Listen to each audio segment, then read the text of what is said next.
Sehemu ya kwanza: utangulizi.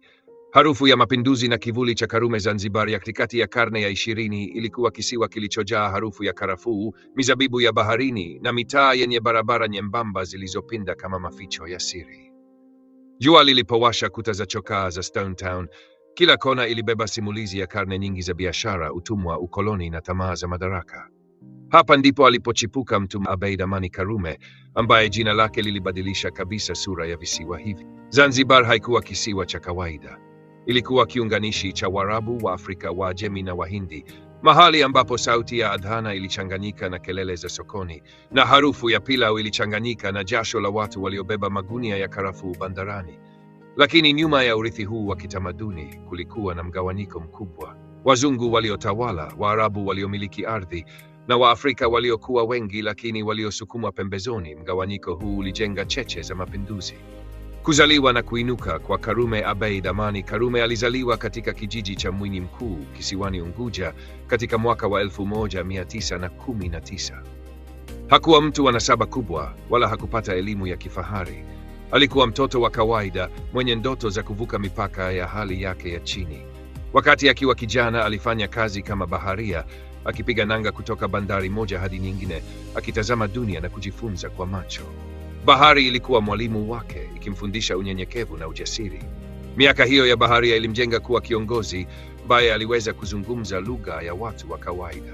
Alikuwa mtu wa kuelewa shida za wavuvi na wakulima, lakini pia mwenye akili ya kisiasa iliyoweza kufikiri mbele. Karume hakujitokeza kama msomi wa vitabu, bali kama msimulizi na msikilizaji wa wananchi. Hali ya kisiasa kabla ya mapinduzi Zanzibar katika miaka ya 50 na miaka ya 60 ilikuwa uwanja wa siasa uliojaa mvutano. Vyama vya siasa vilivyokuwapo viligawanyika waziwazi kati ya masilahi ya Waarabu na Waafrika. Chama cha Zanzibar Nationalist Party (ZNP) kiliongozwa zaidi na Waarabu, huku Afro Shirazi Party kikiwa sauti ya Waafrika waliokuwa wengi lakini wakikandamizwa. Katika chaguzi za miaka ya 1961 na 1963, licha ya ISP kupata kura nyingi zaidi, mfumo wa uchaguzi uliwapendelea wapinzani wao.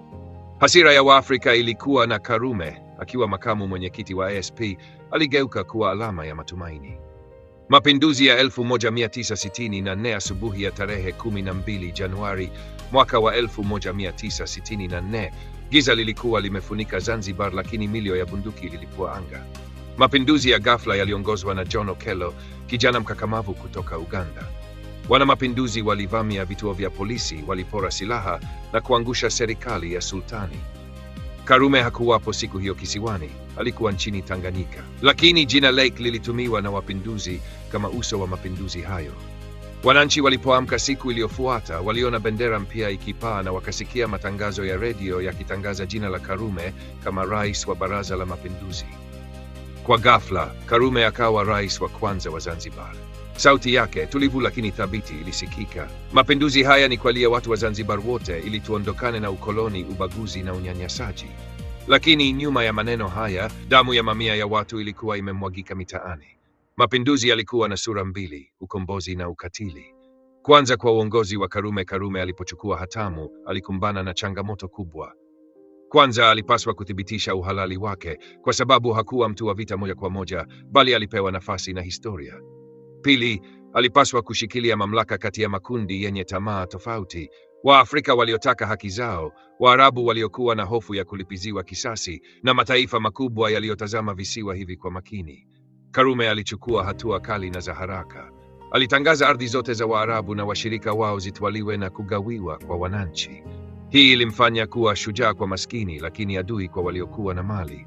Aliimarisha usawa kwa maneno, lakini njia zake zilijaa ukali. Zanzibar kwenye jicho la dunia. Katika mazingira ya vita baridi, Zanzibar iligeuka kuwa kisiwa kidogo chenye umuhimu mkubwa. Umoja wa Kisovieti, China, Marekani na Uingereza walifuatilia kila hatua ya Karume. Karume mwenyewe alichagua mwelekeo wa ujamaa na ukaribu na mataifa ya Mashariki, akipokea msaada wa kijeshi na kiuchumi. Kwa wananchi wa kawaida, maisha yalibadilika kwa kasi. Mashamba ya karafuu yaligawiwa, elimu ikawa ya bure na huduma za afya zikaanza kupanuka. Hata hivyo, hofu pia iliongezeka. Polisi wa siri na mbinu za kuzuia upinzani zilienea. Mawazo ya wananchi mitini, watu walizungumza kwa sauti ya chini. Wengine walisema, Karume ni baba yetu, ametutoa utumwani.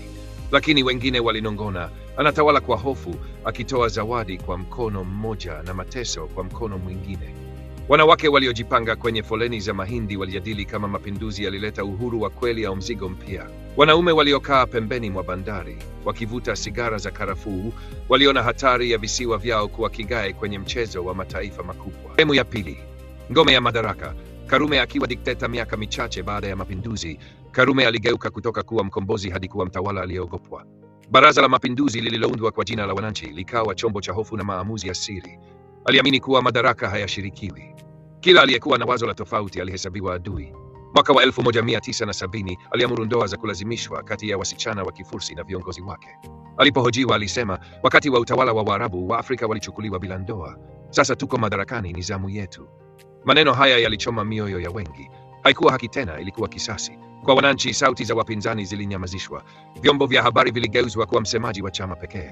Wanafunzi waliojaribu kuhoji mfumo walifungwa. Wafanyabiashara waliotiliwa shaka walinyang'anywa mali zao. Karume hakutaka upinzani, alitaka utii wa kipofu. Uhusiano na Nyerere na bara. Karume alipoingia kwenye muungano na Tanganyika mwaka wa 1964, alidhani atapata ngome ya kulinda Zanzibar dhidi ya njama za nje. Lakini muda ulivyoenda, alihisi kama muungano huo ulimfanya apoteze uhuru wake. Julius Nyerere alikuwa mtu wa vitabu, msomi na mwanadiplomasia. Karume alikuwa mtu wa vitendo, mkali na wa moja kwa moja. Migongano ya hulka hii ilifanya muungano kuwa na mvutano wa chini kwa chini. Karume alihisi kwamba bara lilitaka kummeza, huku Nyerere akihofia kuwa Karume alikuwa mzigo kwa muungano kwa sababu ya ukali wake na siasa za hofu. Alasiri ya maangamizi. Aprili 7, 1972. Jumamosi tulivu ya Aprili 7, mwaka wa 1972. Karume aliamua kutumia mchana wake kucheza bao katika makao makuu ya chama chake, Afro Shirazi Party. Bao kwake haikuwa mchezo tu, ilikuwa tiba ya nafsi, nafasi ya kutulia na kufikiria mikakati ya maisha. Lakini siku hiyo bao lilibadilika kuwa kaburi. Karibu saa 9 alasiri, vijana wanne waliokuwa na bunduki waliingia kwa kasi.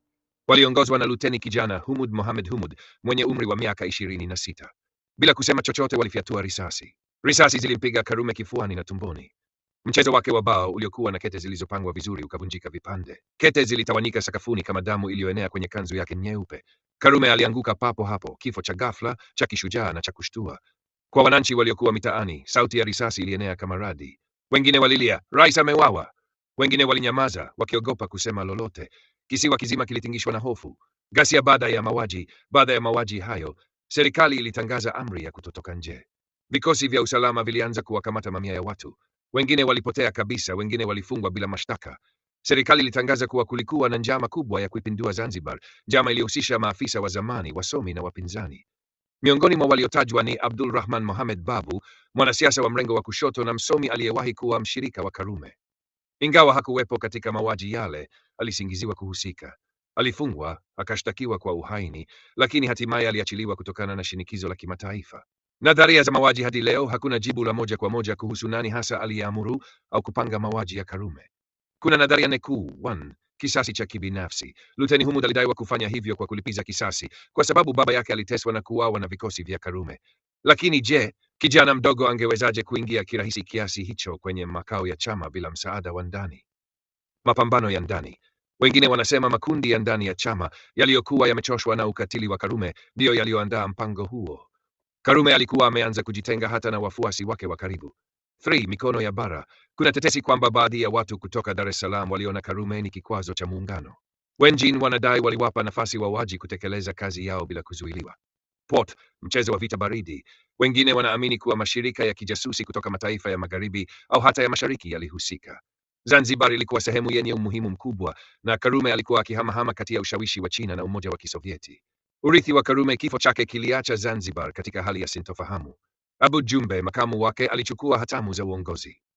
Tofauti na Karume, Jumbe alikuwa mpole zaidi, mwenye diplomasia na aliyejaribu kurudisha heshima kwa muungano na bara. Lakini kivuli cha Karume kilibaki. Kila Aprili 7, Tanzania huadhimisha siku yake, ikiita siku ya Karume. Barabara, shule na hata uwanja wa ndege mkuu wa Zanzibar umepewa jina lake. Kwa wananchi, kumbukumbu zake zimegawanyika. Wengine humkumbuka kama shujaa wa ukombozi, mtu aliyevunja minyororo ya Waarabu na kuleta usawa. Wengine humkumbuka kama dikteta, mtu aliyejenga mfumo wa hofu, akilazimisha ndoa na kukandamiza upinzani. Hitimisho. Hadithi ya bao na risasi. Mchezo wa bao ni mchezo wa subira na akili. Kila kete inahesabiwa, kila hatua hupimwa. Kwa Karume, bao lilikuwa kioo cha maisha yake: kuhesabu hatua, kupanga mkakati, kushinda wapinzani. Lakini hatimaye bao liligeuka kuwa kaburi. Risasi zilizomwangusha hazikuwa mtu mmoja pekee. Ziliwa taswira ya mkombozi na kumfanya kuwa kioo cha onyo kwamba mapinduzi huzaa shujaa, lakini mara nyingi shujaa huyo huanguka kwa mkono wa mapinduzi hayo hayo. Karume alizikwa Ndui, kijiji chake alichozaliwa. Bahari aliyowahi kuvuka akiwa bahari ya sasa ikawa shahidi wa safari yake ya mwisho. Zanzibar, kisiwa cha viungo na karafuu, kiliendelea na maisha, lakini daima kikiwa na alama ya kifo cha rais wake wa kwanza.